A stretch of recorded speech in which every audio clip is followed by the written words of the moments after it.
নমস্কাৰ, মই ৰাজেশ। আপোনালোকলৈ আপডেট এটা আনিছোঁ। যিসকলৰ PGT ৰিজাল্ট আজি পাব্লিছ হ'ল 11টা বজাত।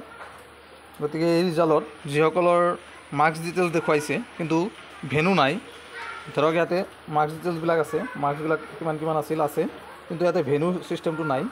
যাৰ ভেনু নাই সেইসকল কেণ্ডিডেট কোৱালিফাই হোৱা নাই। আৰু যিসকলৰ ভেনু আছে মই দেখুৱাই আছোঁ আপোনালোকে চাওক। ইয়াতে লিখা আছিল এডভাৰ্টাইজমেণ্টৰ যিটো নটিফিকেশ্যন দিছিল তাতে লিখা আছিল,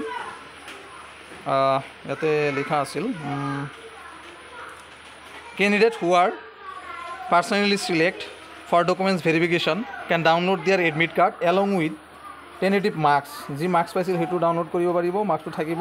ছাচ candidate will have to appear at the designated venue on specific date and time along with required documents as mentioned in admit card।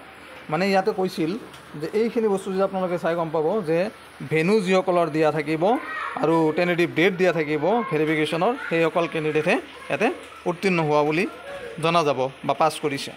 তাৰপিছত আপোনালোকে আৰু এটা দেখুৱাইছোঁ, আগতো দেখুৱালোঁ যে পাছ কৰা নাই, কিন্তু এইটো চাওক, এইটো এটা এছামিছ এডভান্স এছামিছৰ মানে মাৰ্কছ ষ্টেটমেণ্ট 65.75 পাইছিল, তাক ভেৰিফিকেশ্যনত মাতিছে।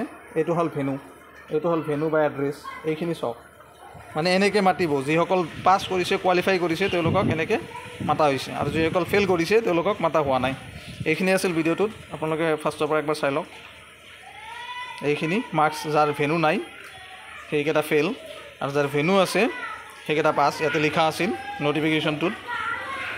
তাৰপিছত এইখিনি হ'ল যি পাছ কৰিছে সেইসকলক মাতিছে ডকুমেণ্টছ ভেৰিফিকেশ্যনৰ কাৰণে। ধন্যবাদ।